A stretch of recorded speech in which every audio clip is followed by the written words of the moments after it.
Pag pumuti ang suka, peke ang suka. Sa ulang nating mga nagbabagang balita, suka ginamit di umano sa pagkilatis ng ginto at pilak. Yan ang ating alamin. Hatid sa inyo ng inyong ka-diary. Kamakailan ay nagsadya ang isa nating ka-diary upang magbenta ng kanyang mga pilak.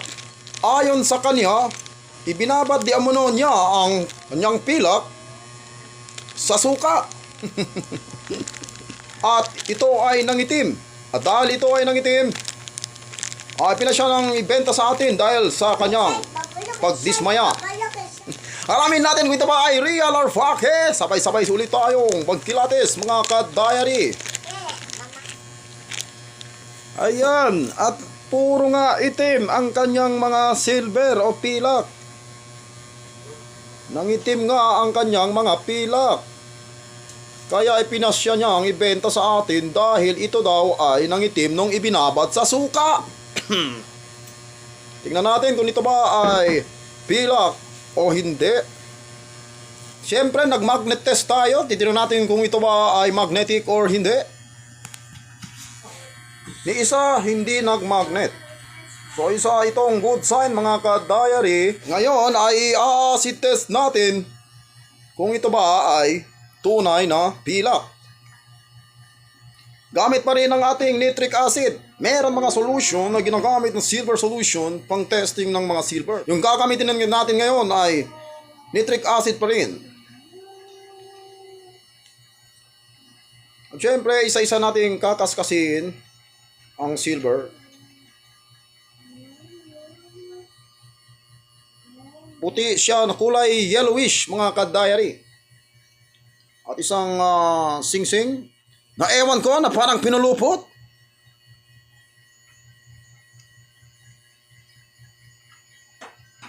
Yo. At isang buong kwintas na kulay itim din. Dalawang kwintas na nangitim din dahil ibinabat sa suka. At bracelet na wala ng mga lock. So ang dami-dami talagang mga silver ang ibinenta sa atin. Tinatayang nasa 30 to 40 grams. At ito naman isa ay pendant. Hindi rin nakaligtas ang kanyang earrings. Maging ang bracelet na Chanel. Hindi rin nakaligtas. Dahil lahat sila ay nangitim. Dahil di mo sa suka.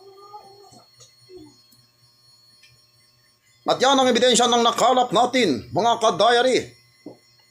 At papatakan na natin ng solution.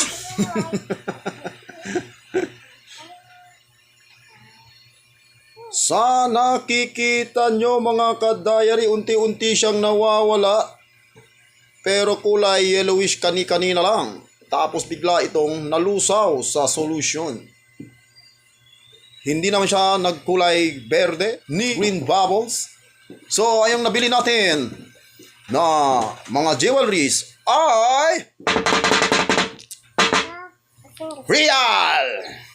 Pag pumuti ang suka, peke ang suka! Para po sa inyong kaalaman, ang suka at maging ang tubig dagat ay hindi pwedeng gamitin pampakilatis ng ginto at pilak. Sa pagkakaalam ko, ang suka ay masarap na sausawan sa chicharon. Till next time!